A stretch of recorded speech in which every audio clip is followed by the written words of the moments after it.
Bueno, buenos días o buenas tardes, depende de cuándo estén viendo esto.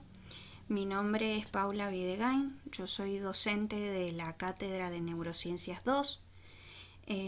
La idea de esta clase es comenzar a hablar un poquito sobre la unidad 1 del programa de Neurociencias 2, partiendo de la base de su cursado de Neurociencias 1, donde ustedes ya han estado viendo un poco las diferentes estructuras que conforman al sistema nervioso, desde las más pequeñas y básicas, y cómo va incrementando en complejidad esta clase de estructuras.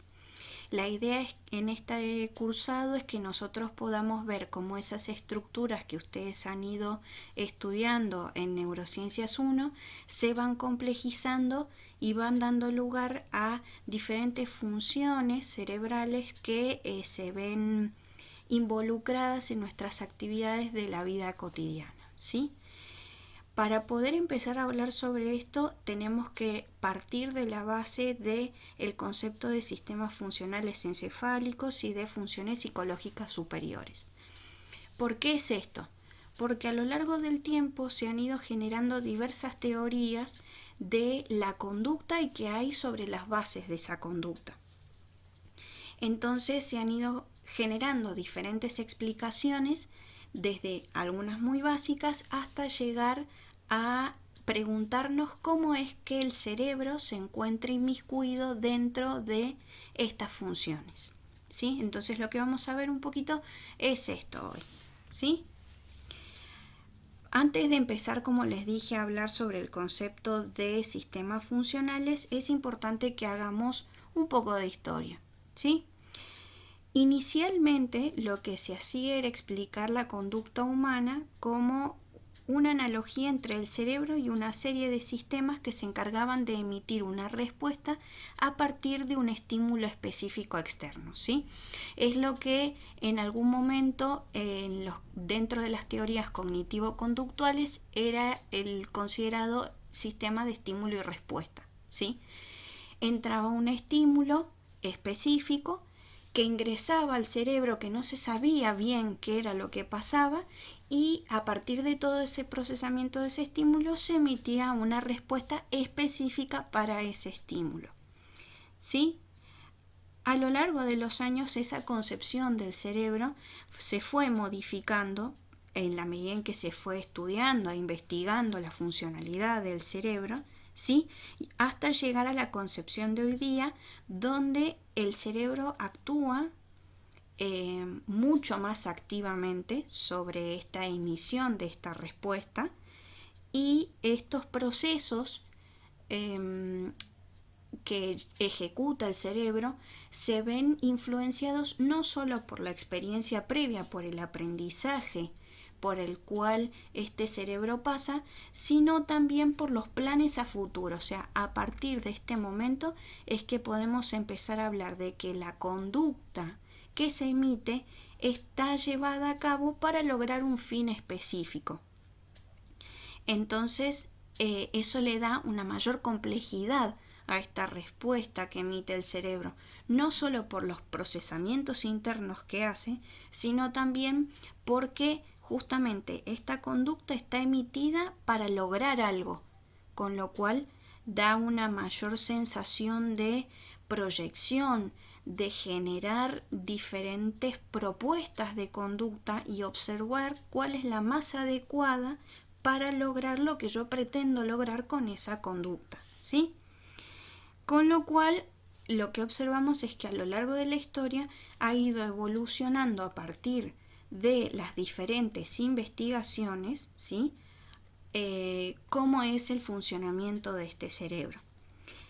A partir de esto y del aporte de diferentes ciencias como la neurología, la neurocirugía o la neuropsicología, que es la más nueva de estas tres que yo les menciono, se empieza a explorar y establecer la estructura funcional que subyace a estos diversos procesos cognitivos y conductuales que venimos hablando anteriormente.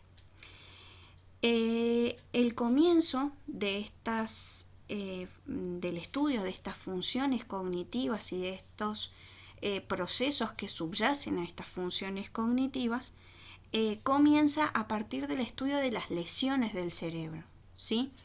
Lo mismo sucede cuando nosotros en la parte de psicopatología hablamos de las diferentes alteraciones que se producen en las diferentes funciones, ¿sí? Se establecieron a partir de la patología que aparece para determinar qué es lo anormal, pongámosle entre comillas, y lo normal también entre comillas, ¿sí?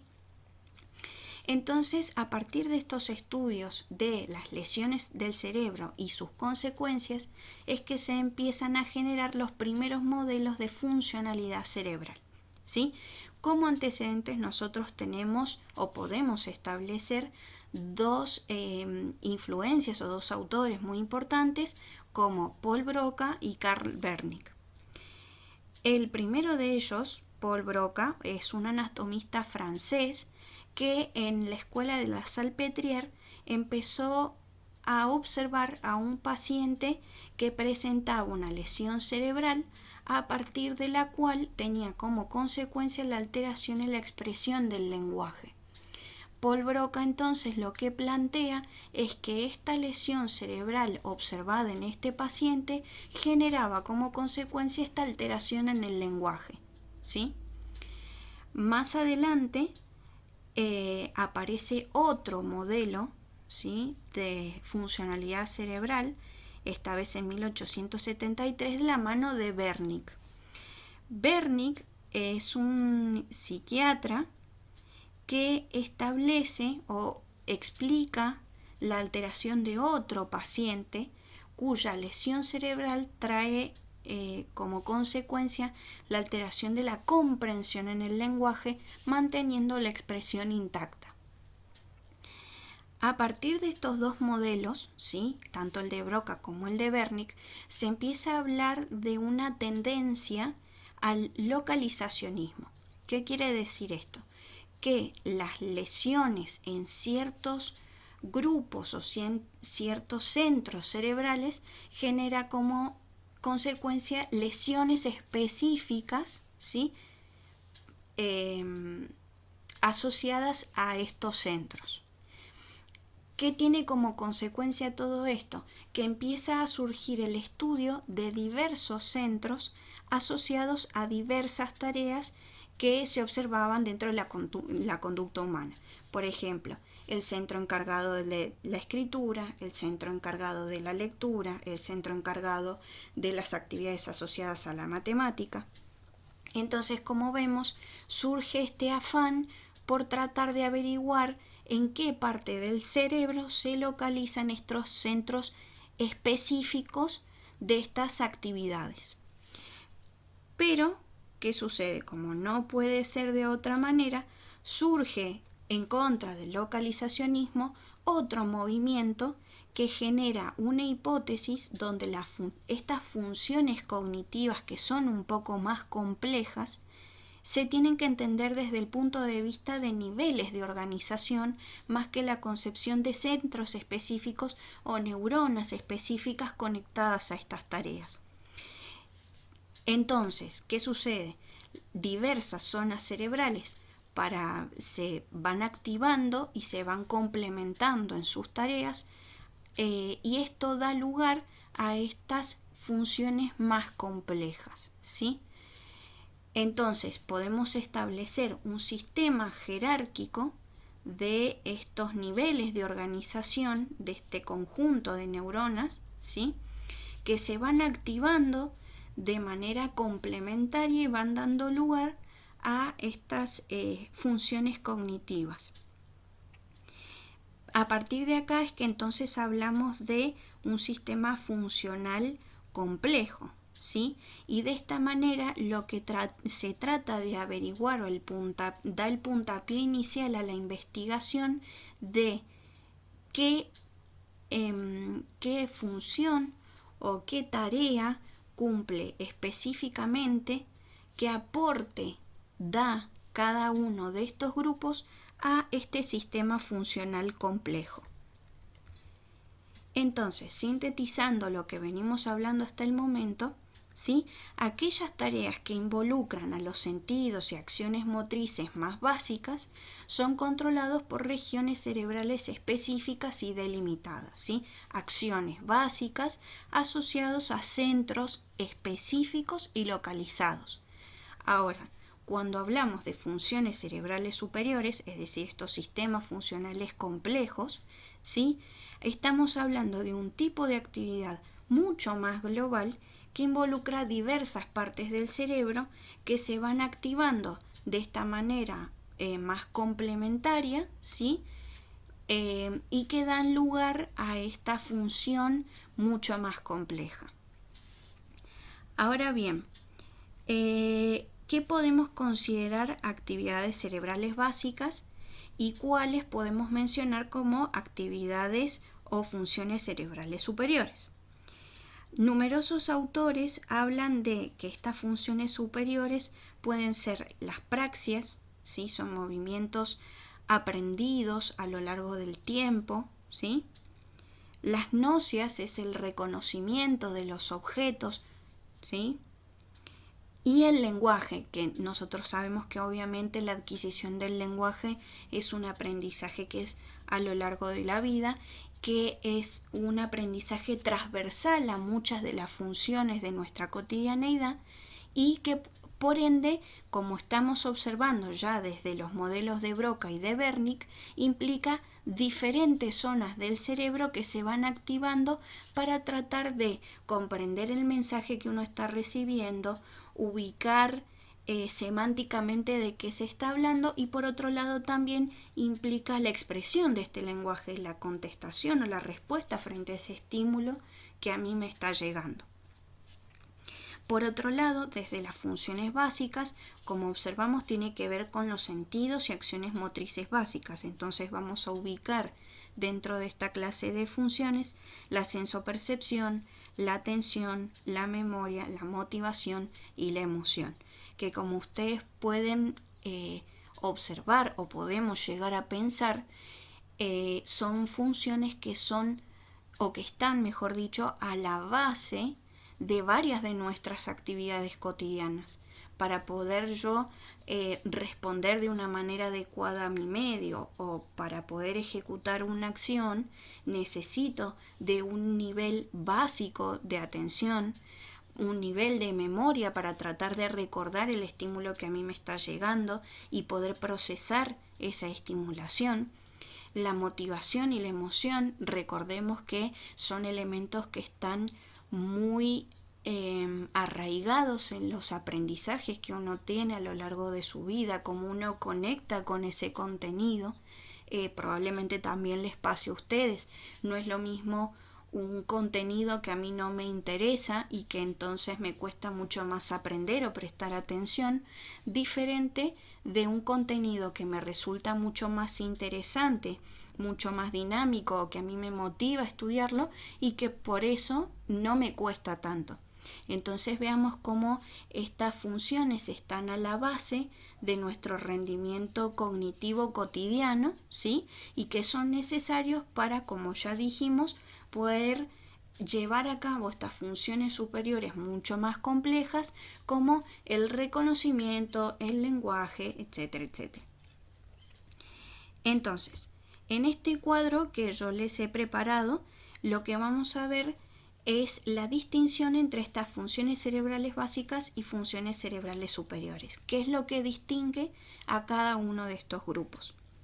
Dentro de las funciones cerebrales básicas, lo que podemos mencionar es que son comunes al hombre y a los animales. Es decir, los animales, podemos presumir, tienen cierto tipo de atención, están sus sentidos muy implicados en la supervivencia, ¿sí?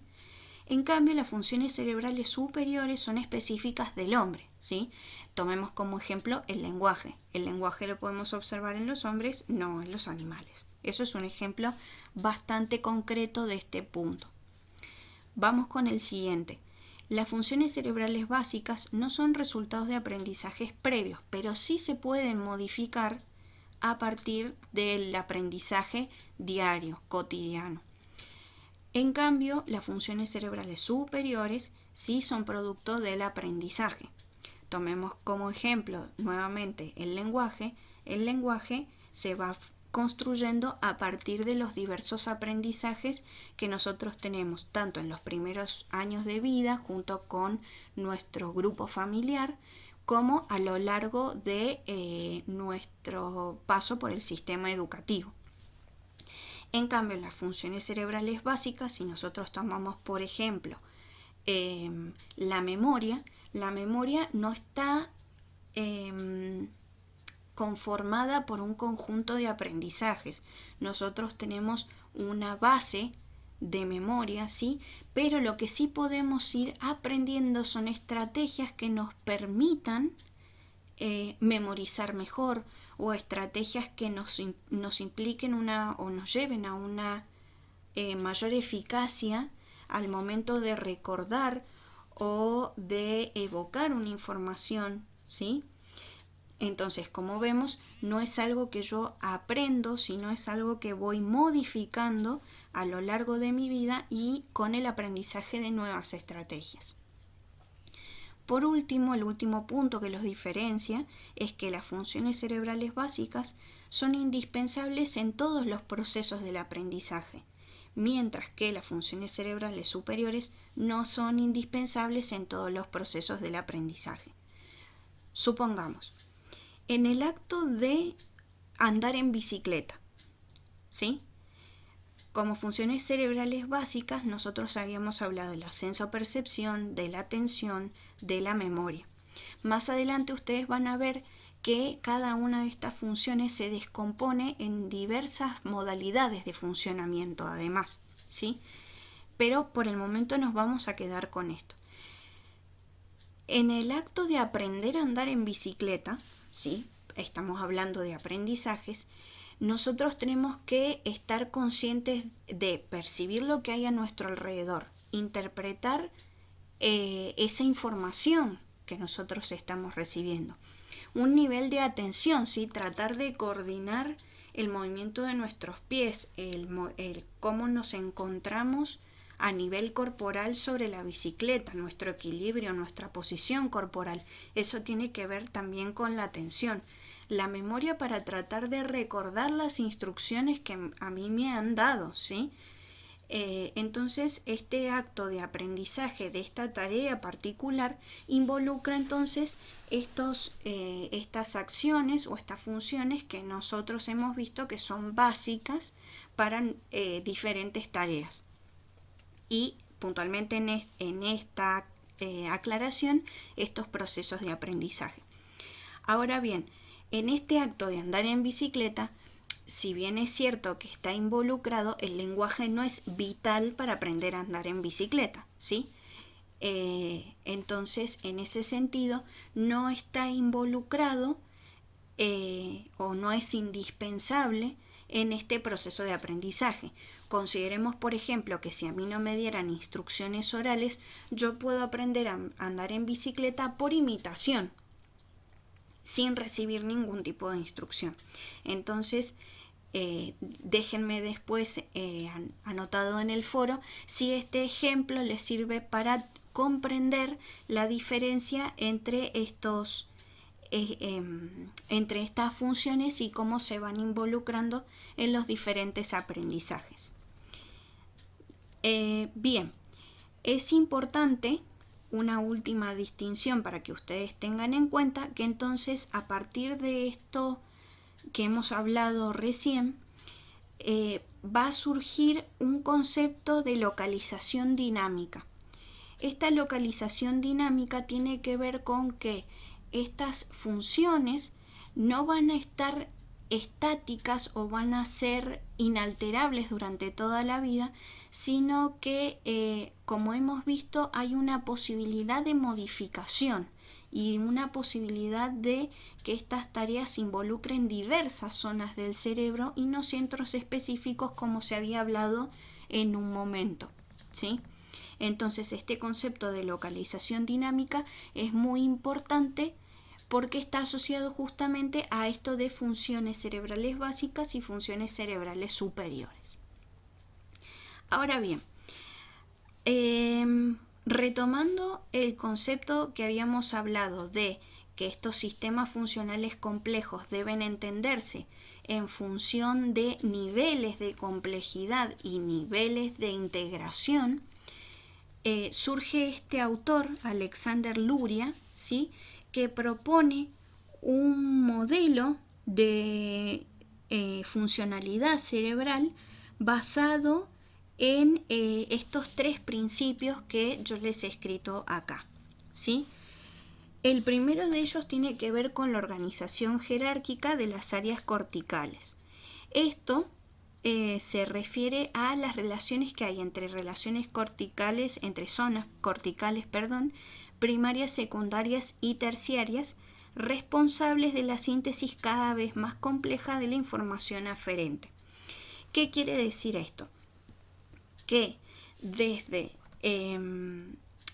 la recepción de un estímulo, esa información que ingresa a nuestro sistema nervioso y posteriormente a nuestro cerebro se va descomponiendo, ¿sí?, descomponiendo y procesando en diversas formas del cerebro, desde más especializado a menos especializado. Estas zonas primarias son muy específicas, de una modalidad muy específica, asociadas a información auditiva, información visual, ¿sí? A partir de acá es que se empieza a descomponer esa información que se recibe y pasa a zonas secundarias donde ya empieza a haber un procesamiento donde se hace una asociación de esta información con información previa que uno ya tiene, y luego pasa a zonas terciarias donde hablamos de zonas de asociación de información, es decir, que este primer estímulo que ingresó, esta primera información, se va a asociar con otros contenidos cerebrales que ya se encuentran en nuestro sistema para, por ejemplo, tratar de identificar qué es lo que yo estoy viendo. Esto sería un ejemplo muy básico de cómo funcionaría esta organización jerárquica de las áreas corticales. De todas maneras, tengan en cuenta que esto lo van a volver a ver con un poquito más de profundidad, ¿sí? El siguiente punto tiene que ver con la especificidad decreciente de las áreas corticales. Está un poco asociado a este primer punto. Las áreas primarias son altamente específicas y cumplen una labor de análisis de la información que va ingresando. En las áreas secundarias, estas neuronas asociativas poseen una especificidad menos vinculada a la síntesis y a la proyección de la información. Y las áreas terciarias son poco específicas, pero mucho más complejas porque son multimodales y están vinculadas a la síntesis simultánea de la información integrada en los distintos analizadores. Es decir, un poco como hablábamos recién, las áreas primarias son mucho más específicas. Las secundarias hacen de nexo entre esta información específica y las terciarias, al ser más multimodales, ¿sí?, estas áreas terciarias son multimodales, se encargan de asociar toda esta información que se recibe a fin de poder identificar, a fin de poder dar una respuesta frente a esto que se está percibiendo. Y por último, el último principio que establece Luria es la lateralización progresiva de las funciones cerebrales. En la medida en que nuestro cerebro se va desarrollando a lo largo de nuestra historia, ¿sí?, se van ubicando diferentes funciones o diferentes tipos de procesamiento de la información en el hemisferio derecho y en el hemisferio izquierdo. Al principio no está tan distinguible esta diferenciación, pero a lo largo del tiempo y a lo largo de los aprendizajes esta lateralización es mucho más clara. Por ejemplo, nuestro lado derecho es el lado más creativo, ¿sí?, es el lado donde se pueden analizar las emociones, mientras que del lado izquierdo, nuestro lado izquierdo es mucho más analítico, por eso está asociado con el procesamiento del lenguaje. No quiere decir que el lado derecho no participe en el procesamiento del lenguaje, sino que participa de este procesamiento de otras características del lenguaje.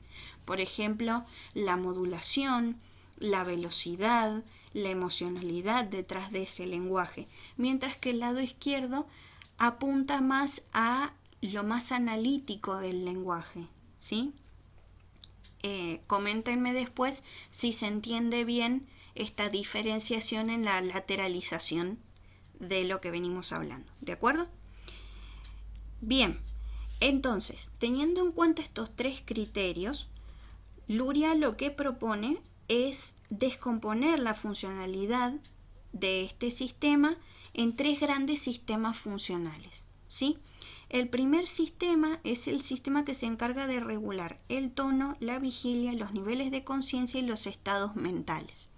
Esto ya lo van a ver con mayor especificidad con la profesora Chófalo, pero yo se los voy mencionando para que a ustedes les vaya sonando y les sea más fácil hacer la vinculación con la próxima clase. Entonces, como yo les decía, este primer sistema se encarga de regular el tono, la vigilia, los niveles de conciencia y estados mentales. ¿Qué entendemos por esto? Que durante la vigilia se recibe un mayor flujo de información, ¿sí? Que estando dormidos. Entonces, para poder hacer ese procesamiento de esa mayor cantidad de información que ingresa en nuestro sistema, es necesario obviamente que nuestra corteza cerebral, que nuestra funcionalidad del sistema nervioso esté activa, ¿sí? O que esté alerta. Y alerta a las exigencias del medio, ¿sí? Que estemos atentos a lo que nuestro medio nos requiere o a los estímulos que van surgiendo a nuestro alrededor. Por ponerlo en algún ejemplo, ¿sí? Si ustedes van caminando por la calle, tienen que estar sumamente alerta y muy atentos a su alrededor a si, por ejemplo, el semáforo está en rojo y no pueden cruzar, o el semáforo está en verde y pueden cruzar, pero ¿qué pasa si ese semáforo está en verde? Yo me confío y cruzo, pero un auto pasa en rojo. Tengo que estar atento a ese estímulo para poder reaccionar con rapidez frente a eso. Entonces, este sistema se encarga de no solo mi estado de vigilia, sino de la atención al medio. ¿De acuerdo? Bien. Por otro lado, tenemos el segundo sistema que se encarga de recibir, analizar y almacenar la información que proviene del medio interno y del externo, ¿sí? Esto sirve como base lo que hablábamos anteriormente de los aprendizajes, ¿sí? Y por último, el tercer sistema tiene que ver con la programación, regulación y verificación de la acción, ¿sí?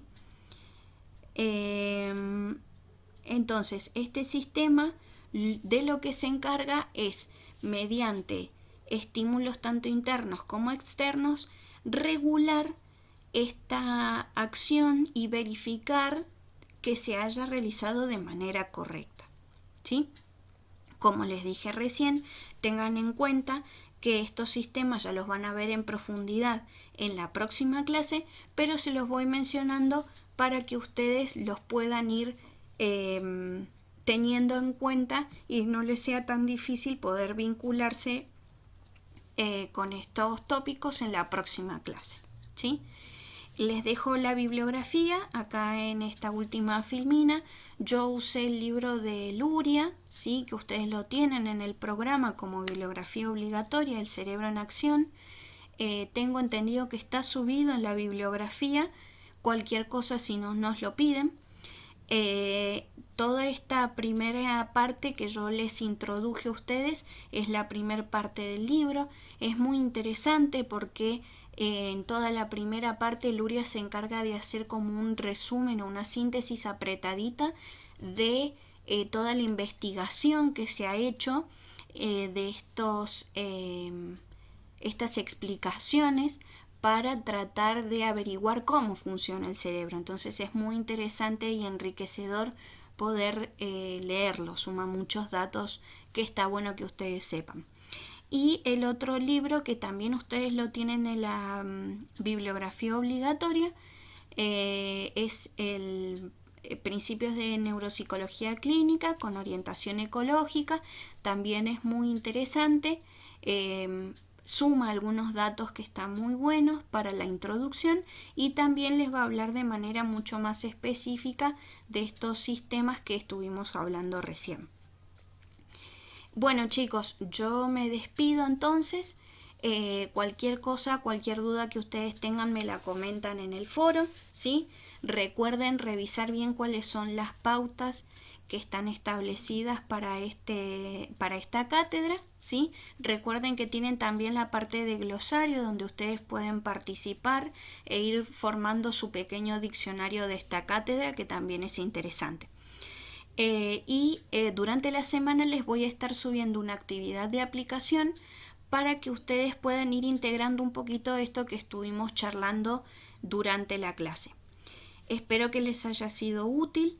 Bienvenidos al cursado de neurociencias y bueno, nos estaremos escuchando por su parte y yo dictándoles la clase en algún otro tema.